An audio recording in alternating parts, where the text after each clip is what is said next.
What's up, everybody, and welcome back to the Blacksmith Podcast. I'm back. Na na na na na na na na na. Fix your bent antenna. Tune in. Na na na na na. And don't get a copyright for singing Eminem. Na na na na na na. Anyway, hey, I'm your host, Will B, and the forge is red hot. Over here, we forge guys into men. We help them get to whom they want to be in 15 years, right? And so my topic today I have for you is going to be based off of a short I just did last week. I asked if, actually this week, if you were on trial for being suspected of being guilty of a promotion, would there be enough evidence to convict you? And the analogy is just, it's kind of silly, but you probably never thought about it that way, right? Would you be would there be enough evidence stacked against you to say, no, he is guilty and deserves a promotion? I mean, I guess I never thought about it either, but we're going to dive right into it. Okay, listen. A lot of times we want what we want. We don't want what we deserve. A lot of times we don't even deserve to have the job because we can't show up on time. We don't play well with others. We won't lead anybody. And when they get to asking you to take out the trash or do something, uh what are you doing? I'm just looking for my job description where that says that yeah, that's the person they want to promote, right? That's not the person they want to promote. And my camera's doing a little focus. All right, so listen, we're going to go over some stuff because some of the things I talked about, right, is since you've been working for that job, how many hard skills have you acquired? What is a hard skill? We've been over this. Degrees, certifications, trades, right? In layman's terms, that's what they are. Soft skills. What are soft skills? Well, I'm glad you asked. Oh, before we get started on that, let's talk about the difference between a soft skill and a hard skill, right? I like definitions over here and we're going to talk about it, but in layman's terms, the hard skills help you qualify for the job, so get the job. The soft skills help you be better at the job, be a better employee, well, so the first one, and promote. Now, let's look at what a soft skill is. Soft skills are personal attributes and interpersonal abilities that enable effective interaction and collaboration. Now let's look at some of the top ones. I don't know why my camera's doing all this focusing. Okay, adaptability. Adaptability. Okay, so can you roll with the punches? But we did it like this for 2 years. Okay, now we got to do it like that. Are you adaptable? And that's also, can you accept um, direction, right? Can you take direction? Adaptability. You got to roll with the punches, right? If you start losing the war, maybe you need to change up your tactics. Communication skills. This is a big one. Listen, folks, listen. I know some people that English is their second language and they speak it better than people who were born here, was raised here, and never left their county, right? Communication is vital. It's not just enunciation. It's like you can't go through life slurring your words because you're from ATL, because you're from uh, I don't know, Detroit, because you're from LA, because you're from New York. No one wants to hear that. In the real world, people enunciate. It is your job to for to it is your job to ensure the words that are coming out of your mouth are understood by all who are in earshot range, right? If you're speaking hieroglyphics at people and they can't figure out what you're saying, that's on you. If you can't, that means you don't communicate well. You need to take a speech class, right? Um, articulation. Articulation. It's an art and it's a lost art. This one is not like enunciation. Enunciation is how the words sound coming out of your mouth, right? Articulation is, are you getting the point across that you're trying to get across to someone? So the message that you're trying to relay, are they receiving it like you mean it? If they're not, then that's also on you, because you should have articulated your point better, right? Communication is also realizing there's a sender and there's a receiver. When someone's sending, you're quiet. You listen to what they say, right? You hear it because that's mechanical. You can't turn that off. You process it, so think about it, make some logic out of it, and then formulate a response, but you only speak your response when it's your turn to speak. You don't cut them off, you let them finish. That's being a good receiver, right? Then when it's your turn to send, you send, right? But while they're talking, you don't in the first 10 seconds make up your mind about what their whole point is. You know why? That's called listening to respond, not listening to understand. Your ears should be turned on the entire time and processing everything they say up until it's your time to speak. And you don't have to be so antsy or quick on the drop. Pow! The fastest gun in the West with a response. Think about what you're going to say. That's good communication. Another thing is, and I've been guilty of this, so listen up if you're like me. People who rattle and prattle on, they string sentences together, they will double say uh, something they've already said, and they leave no space for somebody else to talk. And then you turn around and it's been 5 minutes and they've asked questions, they've made points, they've talked in circles and double said things, and you're just like, what is going on here? That's not communication. That's somebody who just wants to talk. So be careful of that, because that is a soft skill, and that's going to help you in the workplace if you can get this down. Critical thinking skills, okay? Critical thinking skills. If somebody gives you a project, can you figure out how to get it done?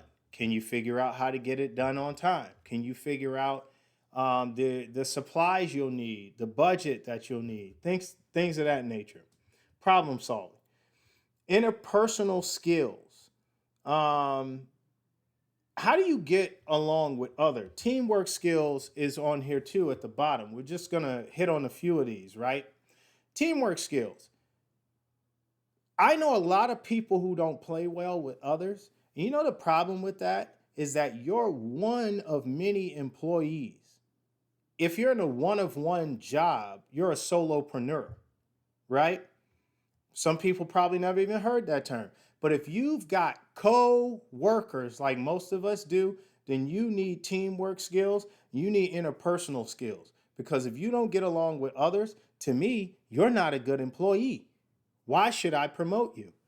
Moving on, let's move on to hard skills. I forgot, this isn't my Discord lives where I have a whole hour. We're going to try and keep this one short. So hard skills, specific, measure, and teachable abilities or knowledge sets acquired through education, training, or experience, often related to a specific job or industry. Degrees, trades, certifications. So you have associate's degrees, bachelor's degrees, or your undergraduate, your graduate degree, your master's, and your PhD, your doctorate, right? You have trades, electrician, HVAC tech, plumber, constructionman, or construction worker. Those are trades, right? So those things are specific to an industry or a career field. Those are hard skills. Hard skills help you land the job, okay? They help you land the job because on a resume, people see, oh, they've got a bachelor's degree, they're educated. I like that person over anybody else. The only thing that can really compete with that is if somebody else has a good amount of experience in the field and they rather take the experienced person. But even if they hire you because of the experience, they do expect you to still get a hard skill. Go get a degree, even though you got hired. But see, this is how we think. We think, I got the job, I'm good. And 10 years later, you've done no work. You've increased none of your soft skills because you don't even know what they are. So you didn't go look them up and say, I'm going to work on this one this week or this month. I'm going to master these 5 this year. You don't do that. You have to set goals, or you're just looking at a list, or you just don't even know they exist. That rhymed. I got bars. I'm just kidding. I ain't got no bars. All right, listen. Punctuality, I pulled this one up because, listen, punctuality is a soft skill, and it's really a virtue, right? If you can't be on time, I don't need you. You know what time you have to be to work. You know what time you have to be to work. You should have mastered this as a kid. It's really enough said, but it really sucks when you're the boss and you have to talk to an employee constantly about being on time. How elementary is that? If you can't be on time for the job, you don't want it. Enough said. The blacksmith. All right. So we're going to look right now at top 5 traits of a leader. You want to be promoted? Become a leader.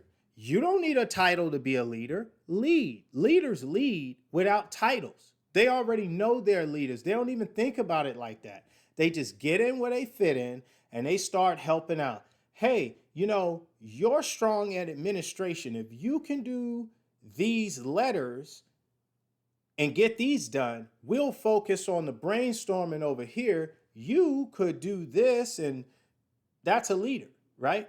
They're looking at people's strong suits and just telling people where to go, right? And most people are followers, so it works out, right? But 5 traits of a leader. These are just some I found, and this is what it pulled up, and I like these. Vision.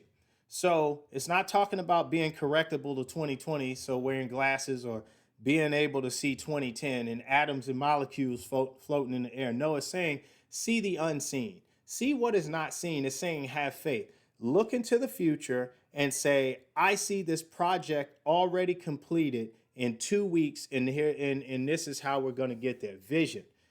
Right? Self-awareness. Self-awareness. Know where you're at, right? If you're in a dark room and you can't see anything, you don't really want to move, because you could be at the edge of a cliff. You could be next to a knife. You don't know. You could be about to run smack into a wall. But when somebody shines the light on you, you can look around first and say, okay, now I know where I'm at. Now I know how to maneuver, right? Self-awareness. Decisiveness. You have to be able to make decisions. Okay. Integrity. In the Navy, we say integrity is doing the right thing when no one is looking. Well, I had an executive officer come in and he said, yeah, you've all heard that, right? He said, I disagree.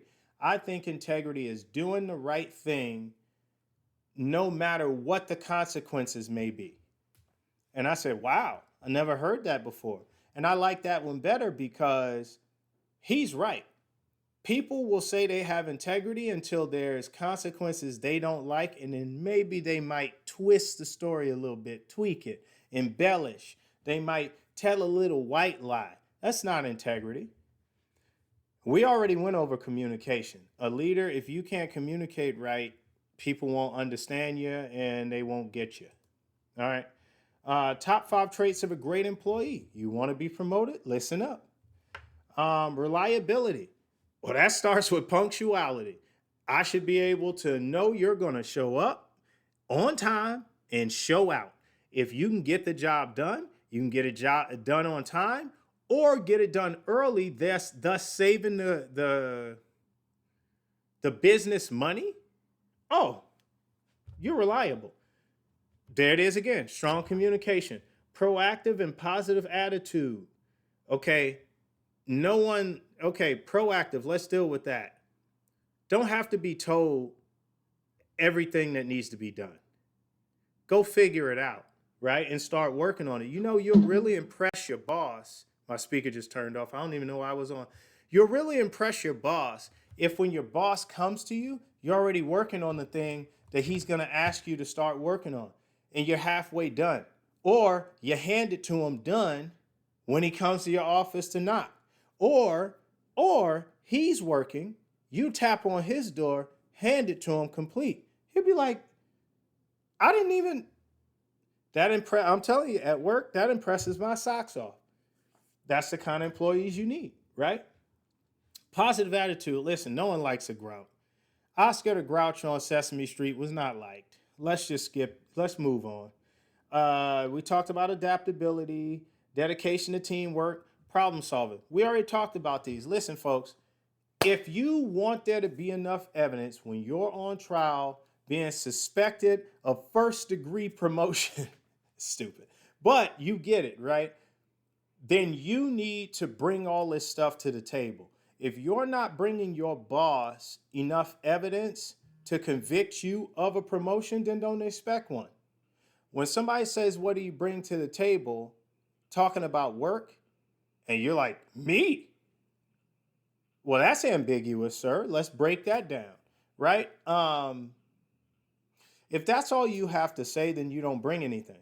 And if all you bring is yourself, then that just means you're just coming to work to be punched in and do the bare minimum and go on your hour lunch break, and you're not really adding anything to the team. Just remember, the cream rises to the top. So, and you can do so much more with the cream than you can with the milk, because you can make butter, whipped cream, all that kind of stuff, and it's very expensive. So when you open the barrel from the top, the cream is sitting right there. You promote or sift from the top. But when you want to drain all the sludge and get all the sediment out, you open it up from the bottom. The Blacksmith. Subscribe for more.